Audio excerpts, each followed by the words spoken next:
Bismillahirrahmanirrahim. Assalamualaikum warahmatullahi wabarakatuh. Allahumma salli ala sayyidina Muhammad wa ala alihi wa sahbihi wa ummatihi ajmain. Rabbi zidni ilma warzuqni fahma, Rabbi shrahli sadri wa yassirli amri wa hlul 'uqdatam min lisani yafqahu qawli. Amin ya rabbal alamin. Pada hadirin peserta kuliah Ilmu Kesehatan Hewan dan Peternakan Pak Dimeyer Laboratoris, pada hari ini hari Kamis tanggal 19 Juni tahun 2025, saya Daerah Muhammad Burhan akan menyampaikan materi tentang program pengemukan sapi potong serta domba. Jadi kenapa? Karena sekarang eventnya event pasca Idul Adha. Jadi kemarin penjualan limak, kemudian mereka yang usaha entah kelasnya petani rakyat maupun pengusaha peternakan industri itu pasti dia lambatnya 1 bulan setelah Idul Adha itu dia akan ngisi kembali. Makanya sekarang kan kurang lebih 2 minggu saya sampaikan ilmu ini sehingga nanti bisa disampaikan kepada praktisi atau peternak untuk bisa dilaksanakan sehingga hasil produksinya lebih baik. Yang pertama kali adalah pemilihan bibit. Ini penting tetap. Pemilihan bibit itu sangat penting karena rumus produksi, hasil produksi adalah P sama dengan G plus E. Jadi produktivitas itu adalah genetik plus tata laksana plus environment.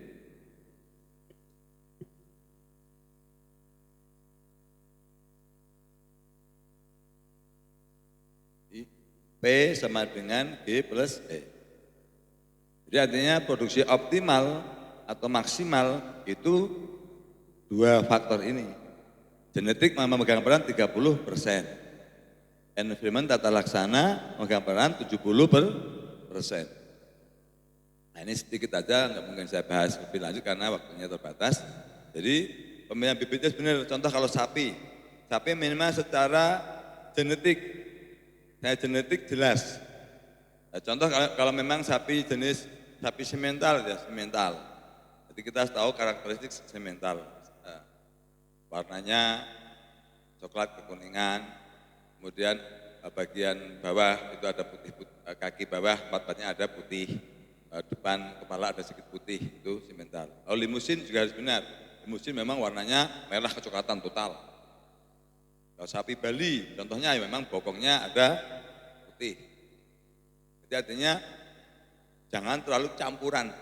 Kalau memang semental, limusin, memang sapi Bali, memang sapi Madura. Kemudian secara performa penampilan, rangka harus bagus.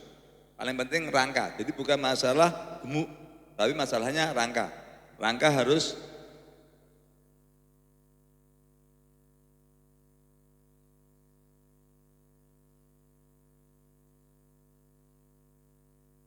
jadi rangka itu kalau diukur panjangnya antara panjang tulang belakang sama panjang kaki sama. Jadi persegi, ini penting. Bakalan itu yang bagus ya, seperti itu. Tidak perlu gemuk, yang penting rangkanya bagus. Jadi tinggi atau kemudian panjang.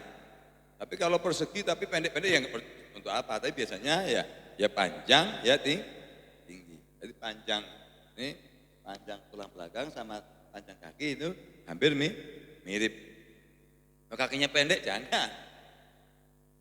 Semua jenis sapi ini mah rumus performance bukan genetik ini mah ya. Ini mah bicara performance. Kemudian tulang belakang tidak boleh bengkok. Contoh tulang belakang bengkok, lengkung gini, enggak boleh. Kenapa? Kalau tulang belakang bengkok ini artinya tandanya pada saat dia kecil kekurangan ASI. Jadi belum sebulan apalagi itu sudah dia ambil. Jadi kurang kalsium. Tulang belakang tidak boleh bengkok. Tapi nungging kayak ini. Jadi mengagak ke belakang begini. Jadi kaki belakang itu lebih sedikit naik sekitar 7 sampai 10 derajat itu. Dengan nungging begini memang itu agak. Itu penting. Kemudian perut kiri tidak boleh terlalu besar. Kalau perut kiri terlalu besar, itu tandanya sama. Dulu kekurangan susu, jadi makan tumbuhnya lebih awal. Itu ya, perut. Dan ekor yang ideal ini maksimal selutut ini. Tapi kalau ekor sampai lengser ke bawah gini, ini enggak bagus. Ini ilmu pengenalan sapi. Nah, ya, kalau pengalaman saya, ekor yang agak di atasnya ini bagus. Ekor yang agak di atasnya lutut sedikit, itu bagus.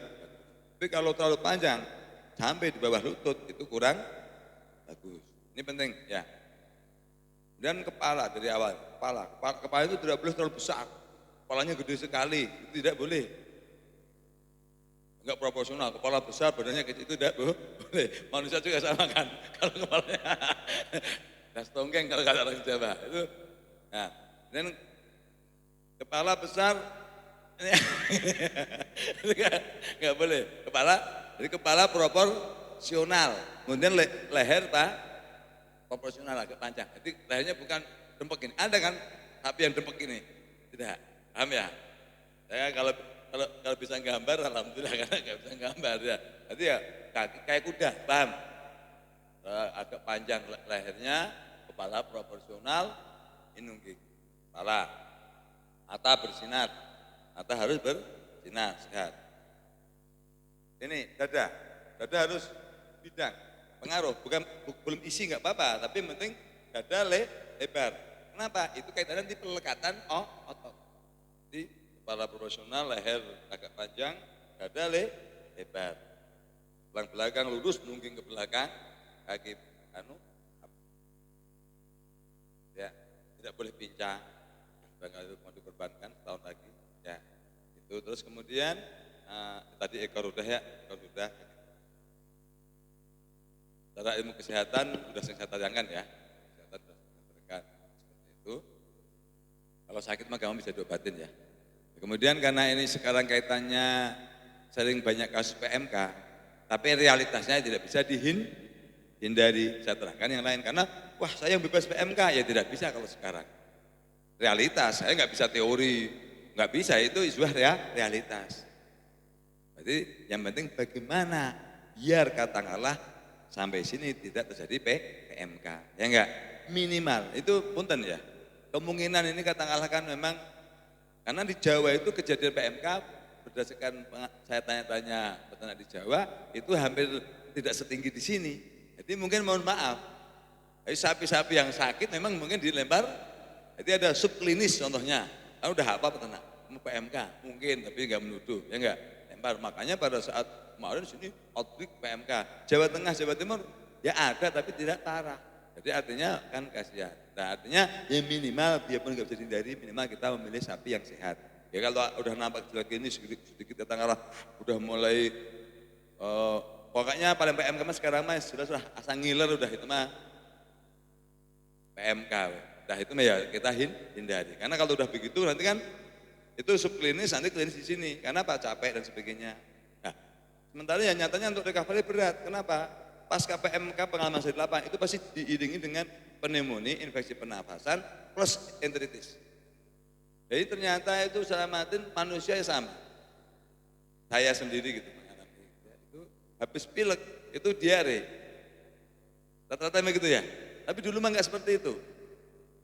Dulu itu kalau pilek ya pilek saja gitu.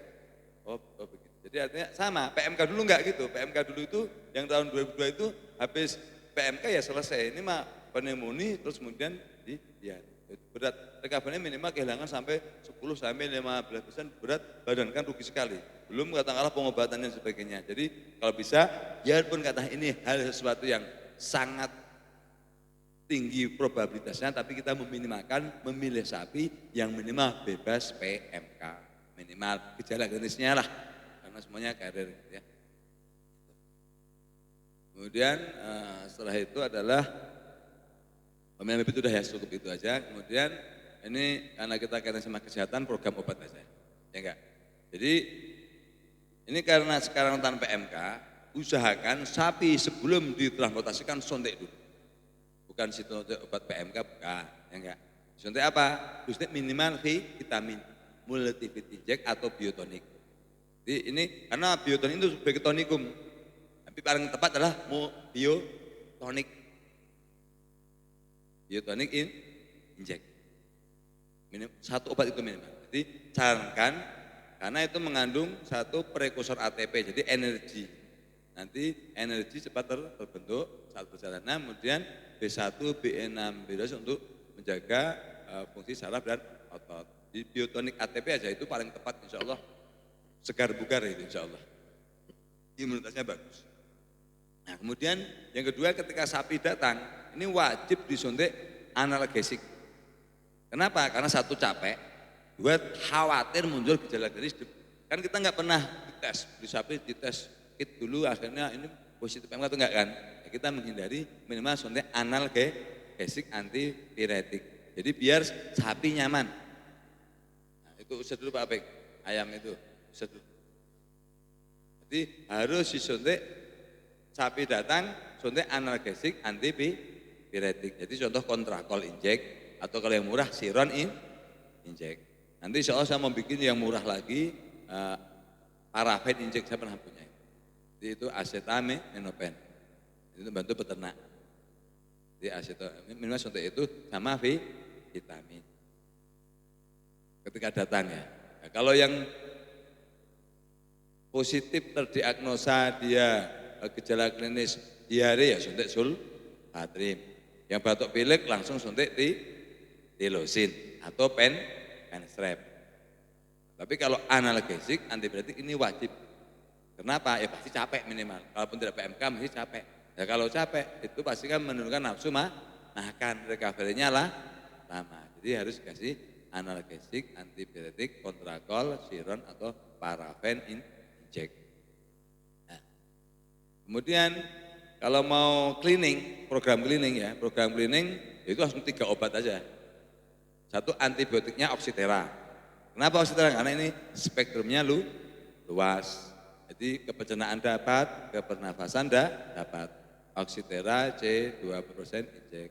Ini dosisnya adalah 10 mili per 200 kg berat badan. Oxytera injek. Ini efektif, bagus. Oxytera ini untuk istilahnya ya kita kan waspada di jalan pasti ada infeksi satunya seperti ini. Jadi biar recovery cepat. Antibiotik Oxytera. Kemudian setelah itu analgesiknya kalau mau mantap ya kontrakol injek. Jadi langsung nampak gitu ya, kontrakol injek. Yang ketiga diberikan vitamin multivit injek. Kalau tadi pas berangkat pakai biotonik injek. Bagaimana kalau B kompleks? Ya kalau mau ngiritan enggak apa. Mau ngiritan pakai Vitaplek. Tapi kalau berangkat tadi biotonik enggak akan kuat kalau B kompleks. Nah, biotonik berapa dosisnya sama? Itu 10 mili per 200 kg berat badan. Kontrakol injek sama 10 mili per 200 kg berat badan. Kemudian Almotivit sama Vitaplek sama, dosisnya juga sama. Rata 10 mili. Obat Mayer itu saya desain dosisnya rata-rata pokoknya 10 mili per 200 kilo untuk hewan besar. Kalau hewan kecil itu rata-rata pokoknya 0,2 mili per kilogram berat badan. Itu aja, Mayer itu aja. Itu hampir saya desain formulasi sedemikian, jadi memudahkan ya. Kemudian setelah itu kan jadi penyuntikan contoh jangan pada saat sapi baru datang stres. Nah, contoh sapi datang pagi, kita suntiknya sore, jadi ada istirahatnya dulu. Nah, pada saat sapi baru datang itu disediakan hijauan, bukan konsentrat, bukan jerami, tapi harus hijauan. Jadi bukan konsentrat, bukan jerami, harus hijauan, harus rumput, ya. Entah rumput gajah, kolonjono, atau rumput odot, dan sebagainya. Pokoknya rumput. Paling bagus rumput apa? Kalau untuk sapi yang bagus ya rumput itu rumput gajah. Karena seimbang. Kenapa seimbang? Seratnya cukup, airnya cukup, proteinnya cukup. Bagaimana kalau rumput lapang? Kalau rumput lapang itu seratnya agak rendah. Khawatir nanti lumbung. Nah, kalau domba apa yang bagus? Kalau domba rumput lapang. Kalau beda ya. Kalau domba rumput lapang. Tapi bagaimana kalau nggak rumput lapang adanya rumput gajah? Boleh, tidak masalah. Tapi idealnya ini ilmu kan pengalaman. Ini yang begini ilmu pengalaman. Jadi kalau domba itu rumput lapang, kalau sapi rumput gajah. Mau sapi potong apa itu pasti ideal. Jadi selama 3 hari jangan dikasih konsentrat untuk menormalkan mikroplora. Kemudian kasih air minum ad libitum. Minimal dikasih garam, air minumnya dikasih garam. Kasih garam per 10 liter itu garamnya kurang lebih antara 5 sampai 10 sendok makan. Nah, kalau tambah gula boleh tapi nggak boleh banyak-banyak, maksimal per 10 liter itu dikasih maksimal 10 sendok makan maksimal. Tapi idealnya 5 sendok makan saja air putih. Jadi biar rasanya agak enak. Kalau hanya garam aja hanya asin. Tapi kalau kasih sedikit manis agak enak. Karena sapi itu palatabilitasnya kayak kita rasanya itu suka manis asin itu sapi. Kemudian udah rumput, kemudian nanti hari ketiga maksimal hari ke-7 kasih obat cacing. Karena harus cleaning, apalagi mohon maaf, sapi-sapi dari Jawa Tengah, Jawa Timur kan rata banyaknya dari peternakan rakyat. Rakyat kadang-kadang kan kurang kesadaran untuk memberikan sapi, cacing kan kurang, kasih obat cacing. Obat cacing apa? Obat cacing mau albenmer cair boleh, mau albenmer yang pudar juga boleh. Kalau aplikasinya semuanya mudah. Kalau yang cair dicekokkan, kalau pudar dicampur konsentrat. Itu semuanya aplikasinya gampang. Kemudian kemudian obat cacing ini diulang. Obat cacing ini akan diulang setelah 2 minggu. Nah ini pilihannya kalau mau bagus untuk membantu cacing hati itu diinjeksi dengan albenmer injek. Loh, kenapa? Apa bedanya sama apa yang beda? Jadi kalau albenmer yang pudar tadi itu dia memberantas atau membunuh cacing pada pencernaan, efektif. Kemudian sebagian diabsorpsi masuk ke aliran darah, di antaranya masuk ke hati. Tapi hanya maksimal 60%. Bedanya di situ. Jadi per oral sama injek itu tetap beda. Kalau nggak percaya, makanya zaman dulu suntik cepat kan reaksinya. Ya memang secara teori namanya suntik itu langsung masuk aliran darah. Tapi kalau per oral di dalam pencernaan itu juga tidak semua terabsorpsi. Paham ya? Tidak semua terabsorpsi karena ada berikatan sama makanan dan sebagainya. Jadi maksimal hanya 66%. Itu obat yang paham ya Pak ini. Jadi semuanya beralasan, bukan kita pengen jualan, bukan. Jadi memang karena asumsinya tadi pencernaan sudah. Kalau untuk cacing nematoda di pencernaan memang paling efektif per oral. Tapi kalau udah cacing hati itu kan harus masuk ke aliran darah dulu baru masuk ke hati. Ini yang paling bagus injek. Sementara yang namanya kejadian fascioliasis atau cacing hati itu kan paling tinggi di sapi. Apalagi sapi-sapi di daerah yang manajemennya jelek, biasa itu pasti cacing hati. Itu injeksi pakai albenmer injek. Khususnya itu kalau nggak salah itu kan albenmer injek itu kan konsentrasinya 150 mg per mili. Jadi kalau untuk tadi 1 mili itu untuk 10 kg berat badan. Jadi kalau 10 mili untuk 150 kg berat badan. Ya. Jadi kalau 200 kilo butuhnya sekitar 15 mili. Nah, khususnya 15 mili itu 225 kilo. Ini kalau injeksi intramuskuler ini 199 lah. 90% lebih itu target akan tercapai ke cacing hati. Makanya kalau udah pakai itu paten. Orang pasti fanatik insya Allah kalau menggunakan albenmer injek. Ini produk ini nggak ada yang punya se Indonesia. Alben injek itu cari di internet, benar nggak Bu Is? Nggak ada alben injek se Indonesia, nggak ada yang punya. Karena itu nggak main-main, nggak semua orang bisa bikin obat cacing. Nah, kenapa nggak pakai obat yang Warsulon lebih mahal? harganya lebih mahal. Contoh mohon maaf, merek A itu di atas zaman saya aja 350.000 per 50 mili harganya. Benar nggak harganya? Sekarang nggak tahu. Yang Ivomek atau apa itu kan, Ivomek Plus itu kan di atas 400 per 50 mili. Kalau Albenemed Injek hanya berapa harganya? HET. Tapi efektif mana? Bisa dibuka literatur.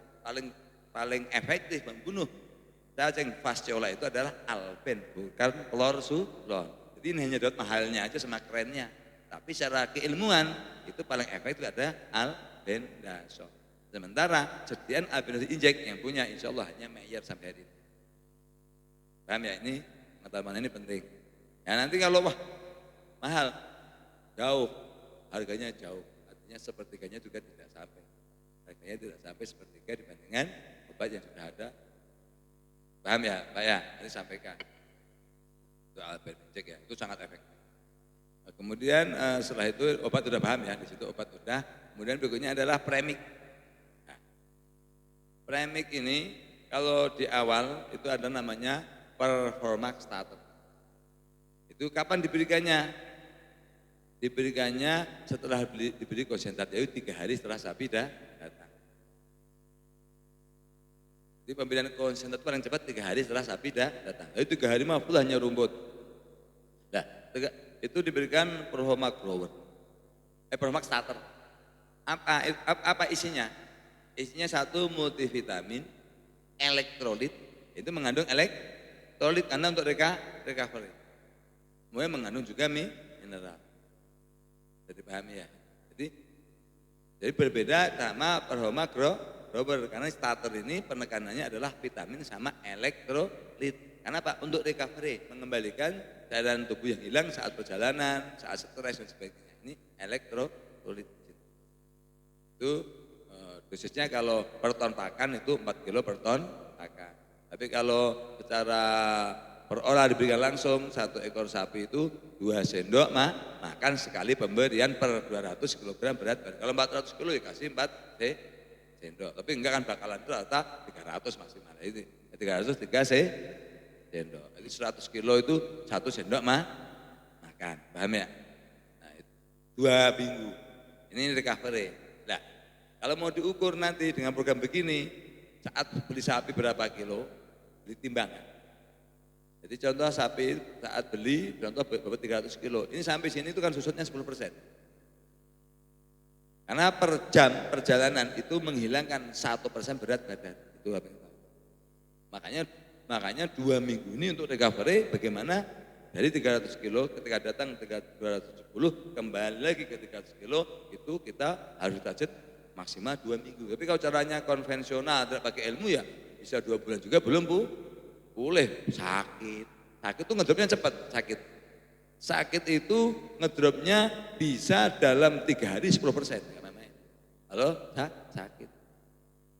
Nah, semakin sini makin hilang 20%. Terus kalau sakit itu lebih parah.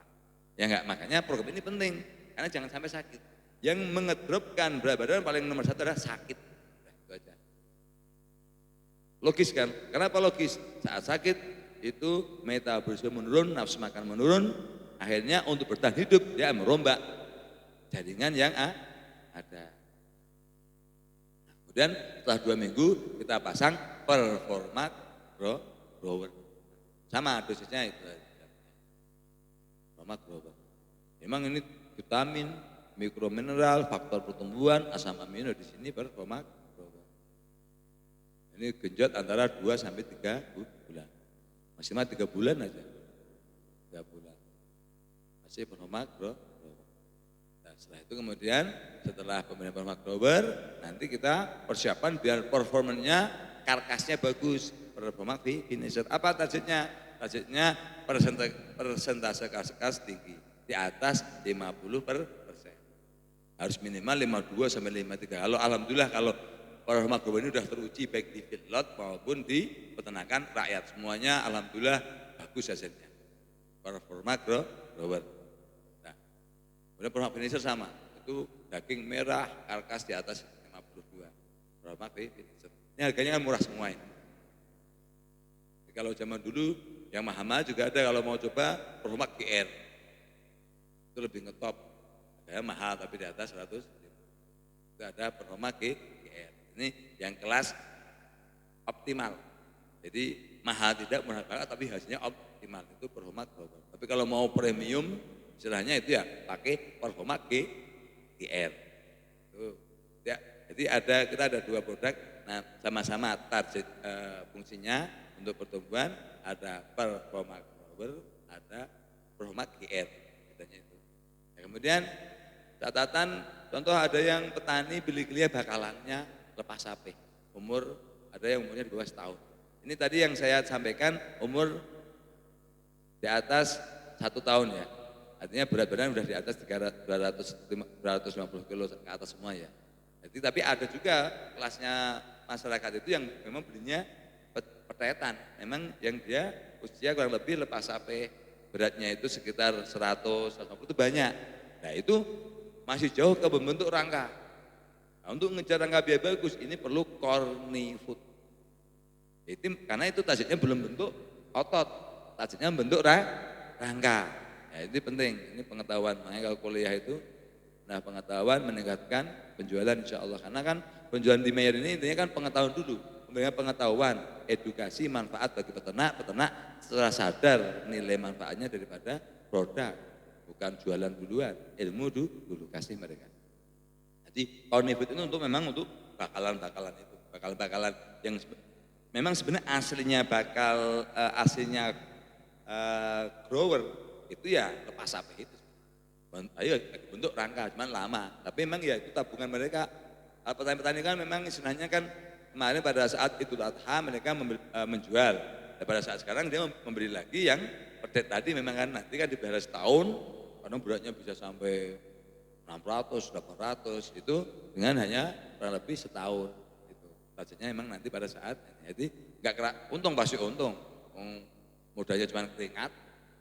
Namanya keringat itu kan mau kerja juga makan, nggak kerja juga makan, ya pasti ke hati, ya enggak. Makanya ngomong rugi itu dosa. Seperti petani ngomong nanam padi rugi, nggak mungkin rugi, segenggam menjadi 10 kilo, benar enggak? Tidak ada petani, peternak rugi itu sebenarnya tidak ada kecuali tidak bersyukur, benar enggak? Kenapa? Kan modalnya ngarit aja. Jadi kalau katakanlah tidak punya sapi, tidak ngarit juga makan, ya enggak? Juga ke kebun. Nah, kemudian kalau kalau punya sapi juga makan ke kebun ngarit, kan dari Tuhan itu ya. Seperti itu. Jadi kurang lebih itu ya, gambaran gak usah banyak, yang penting ini simple tapi manfaat. Catatannya itu tadi, bagi yang patetan tadi yang di bawah 1 tahun harus kasih corny food karena itu bentuk rangka. Nanti ada testimoninya Bu Is ya. Gimana Bu Is yang pakai corny food testimoninya Bu Is?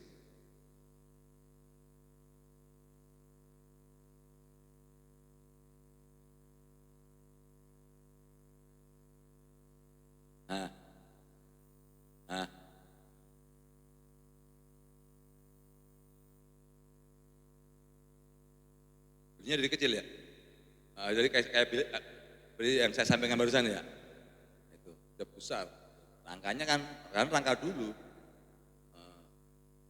Corny food, mereknya corny itu artinya pertandingan, penulangan, food. Jadi nggak ada yang itu foodnya food kaki. Food kaki ya, FOOT ya. Corny itu corny tanduk, food itu kaki ya. Memang bentuk rangka ya, namanya corny food memang. Food T, fit itu corny food. Memang ini feeding memberi makan. Nah, sama food makan, fit tenggalang kaki sama. Baik. Jadi bagus ya corny food ya. Oh ya, ada yang lupa biogym. Nah, biogym ini penting. Biogym ini kaitannya untuk kecernaan makanan. Jadi Bapak Ibu semuanya para marketing kalau misalnya katakanlah memang ada potensi yang memungkinkan butuh sampel silahkan ajukan ke saya nanti ya tapi saya telah dulu kan ya Kak. Kalau semuanya jualannya cuma mau ngambil 10 kilo sampel terus ya jadi saya telah dulu kan.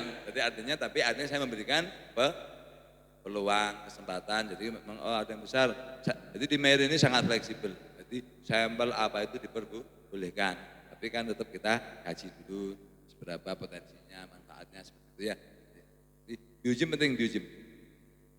Cuman kalau biojim ini cara nyamburnya harus pintar tadi kan. Tidak boleh langsung dengan premik kimiawi, contoh performak tadi. Jadi yang penting boleh kalau sudah nyampur volume besar, tapi artinya cara nyampurnya harus bertahap. Contoh 10 kilo konsentrat, biojimnya misalnya 2 sendok makan, campur dulu, dan nyampur, baru masukkan performak grower 4 sendok makan.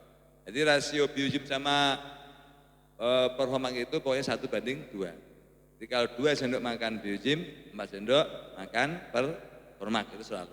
Jadi biojim lebih sedikit, tapi hasilnya biojim itu bagus. Kenapa? Karena saya banyak testimoni kalau biojim itu berarti kotorannya lebih lembut, tidak bau dan tidak banyak kotorannya itu kalau biojim.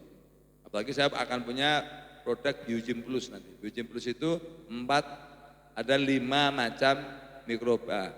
1 ada Saccharomyces, 2 Aspergillus niger, 3 kemudian ada Pseudomonas, kemudian ada Lactobacillus, kemudian ada Chloromyces. Itu sudah saya uji itu luar biasa tepatnya. 24 jam lebih bagus lagi. Jadi itu yang lagi saya biarkan. Dari biarkan. Jadi itu 5 macam bakteri. Jadi nanti mereknya biojim plus. Karena kalau biojim aja udah bagus itu hanya 2, Saccharomyces sama Lactobacillus. Ini mah tambah Aspergillus niger, Trichomonas, Trichoderma. Trichoderma itu apa manfaatnya? Nanti ada kasih kuliah khusus. Trichoderma itu dia membunuh bakteri patogen. Dia jamur, dia ada jamur makan sama dia. Jadi trichoderma. Ya, saya alhamdulillah sudah memformulasikan 6 macam mikroba jadi 1 probiotik, itu hasilnya luar biasa. Insyaallah tambah informasi terus. Jadi demikian, semoga apa yang saya sampaikan bermanfaat, maju terus menerangkan rakyat sehingga sejahtera, bermanfaat, maslahah dunia dan akhirat. Billahi hidayah, wassalamualaikum warahmatullahi wabarakatuh.